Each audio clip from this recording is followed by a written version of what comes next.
그러니까 이 당헌 80조가 우여곡절이 굉장히 많았습니다.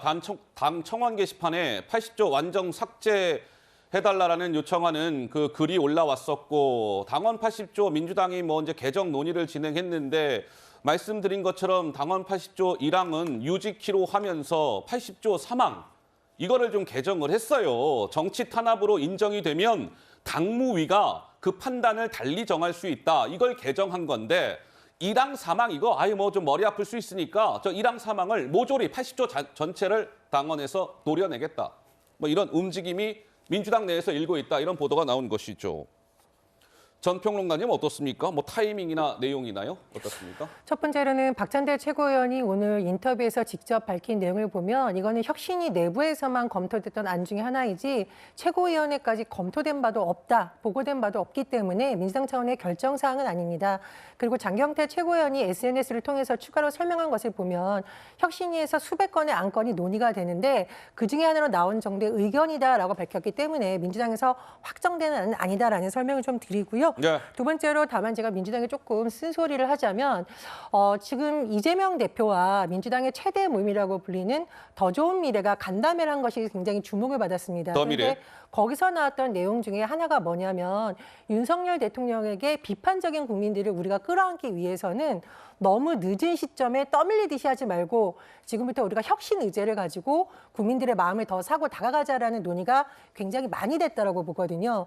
민주당으로서는 이른바 사법 리스크라는 프레임을 벗어나기 위해서는 긍정적인 의제로 지금 잠깐 국민들에게 다가서야 되는데 이런 논란이 불거지고 자꾸 의원들 간에 논쟁을 하거나 아니면 당의 주요 당직자들 간에 논쟁되는 게 언론에 부각이 되면 당의 혁신을 하는 모습보다는 뭔가 과거로 후퇴하는 건 아니냐는 논란이 불이 붙을 수가 있습니다. 그래서 제가 보기에 지금 이재명 대표가 더 좋은 미래라든가 많은 의원들의 의견을 듣고 전면적 쇄신이라든가 당의 어떤 국민들에게 다가갈 수 있는 민생 의제라든가 이런 것을 고민하고 있다고 하는데 이런 부분에서의 의제 관리는 지금 필수다. 이런 좀 조언을 드리고 싶습니다.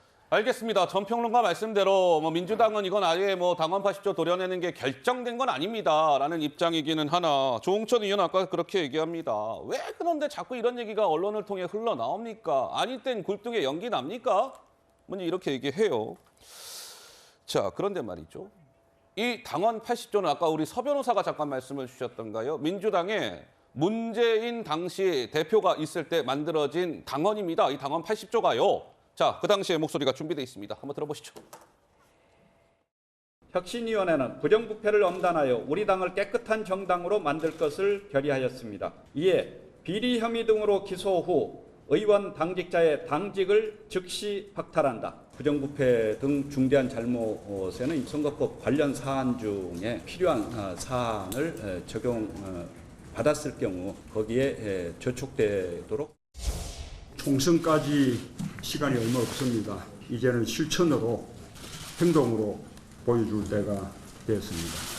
저부터 실천하고 행동하겠습니다. 해당 행위 부정부패 앞에 온정주의는 없을 것입니다. 타협하지 않고 가겠습니다. 모두가 함께해 주시기를 바랍니다.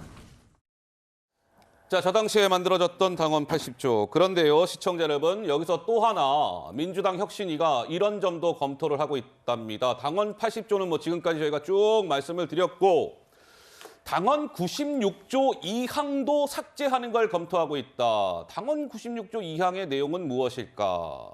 이겁니다. 중대한 잘못으로 직위를 상실했을 때 해당 지역에 후보를 내지 않는다. 이렇게 되어 있다가 이걸 약간 또 바꿨어요. 어떻게? 단 전당원 투표로 달리 정할 수 있다. 그래서 저 당시에 저렇게 바꿔가지고요. 기억들 하세요? 2021년 4월에 서울 부산시장 보궐선거 있었잖아요. 박원순, 오거돈 이 두 분이 성추행 사건으로 이제 시장직에서 물러났고 그래서 후보를 내느니 마느니 하다가 전당원 투표로 달리 정할 수 있다. 저 조항을 추가했고 전당원 투표가 실제로 진행이 됐고 후보 냅시다. 이렇게 결정이 돼서 후보 냈고 결과는 두 분 다 졌고 뭐 이런 거 아니겠습니까? 그런데 96조 2항까지도 덜어내는 방안을 검토하고 있다. 서 변호사 생각은 어떠신지요? 저는 이제 이거 정치혁신위원회잖아요. 그러면 이게 개혁적이거나 또는 이제 그 국민의 와닿는 혁신 이런 걸 이게 의논해야 되는데 제가 보기에 전부 이게 개악입니다. 개악? 개혁이 아니고 개악. 아하. 오히려 이게 정치 후퇴 과거로 돌아가는 저 96조 2항도요. 앞부분만 보면 이게 상당히 좋은 취지입니다. 왜냐하면 이게 본인들의 잘못으로 국고가 낭비되니까 후보를 이렇게 공천 안 하는 거 이거 상당히 좋은 거예요. 이게 개혁입니다. 근데 문제는 그 당시에 서울시장, 부산시장이 워낙 중요한 자리니까 이걸 또 이게 그 꼼수로 전당원 투표. 그때 투표도 아니었죠. 뭐 전당원 여론조사 비슷하게 네. 꼼수로 이게 공천해서 참패했지 않습니까?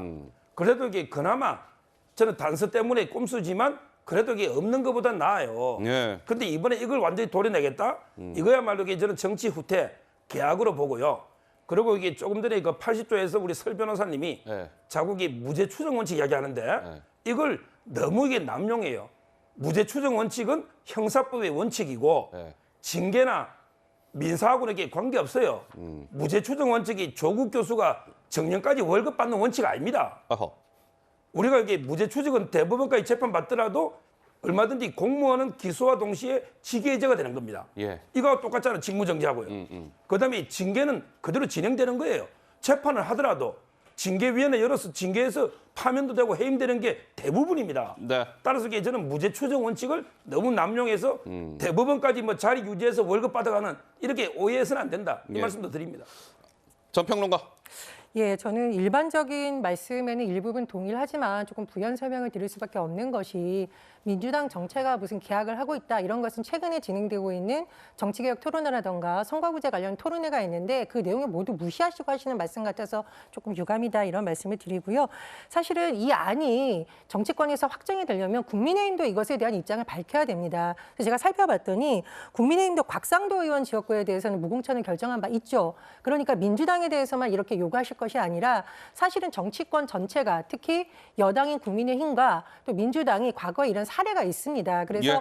정세균 전 대표 같은 경우에도 한 당의 입장만 할 것이 아니라 여야가 우리가 좀 여유가 있는 시기에 다 같이 이것을 약속을 한다면 정치권 정체의 어떤 개혁이 될 것이다라는 안을 말씀을 하셨기 때문에 예. 국민의힘도 여기에 대한 입장을 밝히고 민주당 안을 좀 비판하신다면 더 설득력이 있겠다 예. 이런 생각이 들고요. 저는 개인적으로 민주당이 무슨 중대한 잘못, 예를 들면 의원직 사퇴라든가 유죄 판결로 그 지역에서 다시 뭐 재보선을 해야 될 경우에는 무공천을 하기로 했던 기존의 어떤 개혁안을 그대로 지키는 것이 맞다고 봅니다. 아, 맞다고 본다. 왜 그러냐면 이건 정세균 전 총리의 워딩을 제가 굉장히 유심히 보고 있는데 열린민주당 시절부터 계속 이런 주장을 해온 의원들이 민주당 안에도 있고요. 특히나 뭐 뼈아픈 지적인데 예. 서울시장 재보선 공천 때 회초리를 우리가 맞았지 않느냐는 반성론이 민주당 안에도 있었습니다. 그래서 제가 말씀드렸듯이 알겠습니다. 자꾸 선거와 관련돼서 뭔가 후퇴됐다는 논란을 일지 예. 마시고 당 차원이라든가 정치개혁 전체 특히 선거구제 개편 이런 큰 제도 차원에서의 논의를 좀 했으면 좋겠다는 생각이 듭니다. 자, 전 평론가가 국민의힘 말씀을 하셨어요. 국민의힘 비대위원을 지낸 김연아 의원님 말씀을 좀 안 듣고 갈 수가 없을 것 같습니다. 네, 뭐 국민의힘도 필요하다면 그런 비슷한 조항을 넣을 수도 있죠. 근데 이거는 정당 간의 무슨 거래가 아닙니다. 민주당이 새로 만드는 것도 아니고 기존의 민주당이 국민들 앞에서 혁신의 모습을 보여주겠다고 해서 만들어 놓은 조항을 지금 후퇴하는 거기 때문에 비판을 하는 거죠. 아까 뭐 여러 가지 부패, 범죄에 대해서 이런 것들이 정당하다고 얘기하셨는데 저는 그것보다 지금 더 우리가 근자에 경험했던 건 뭐냐면 서울시와 부산시장이 성추행으로 진짜 어마어마한 범죄를 저지르지 않았습니까? 예. 그것에 대해서 그걸 뒤집은 전례가 또 있잖아요. 그러면 결국 그때는 2015년에 문재인 당대표가 국민들 앞에서 2016년에 있을 총선을 앞두고 예. 거짓으로 말했다는 것밖에는 설명할 수 없지 않습니까? 그러니까 이런 건 하지 말아야 된다는 것이고 어느 정당이든 먼저 혁신적인 안을 보여준다면 국민이 심판하고 국민이 평가할 겁니다. 그러면 상대 당에서도 그걸 부끄러운 줄 알고 따라가는 거지. 네. 우리 바꿀 테니까 너네 바꿔라. 전 이건 아니라고 생각하고 지금 이 재보궐선거에서 무공천하는 것 실질적으로 보면 자당 후보는 추천하지 않지만 자당 후보가 탈당을 해서 무소속으로 해서 살아 돌아오는 경우도 많이 있습니다.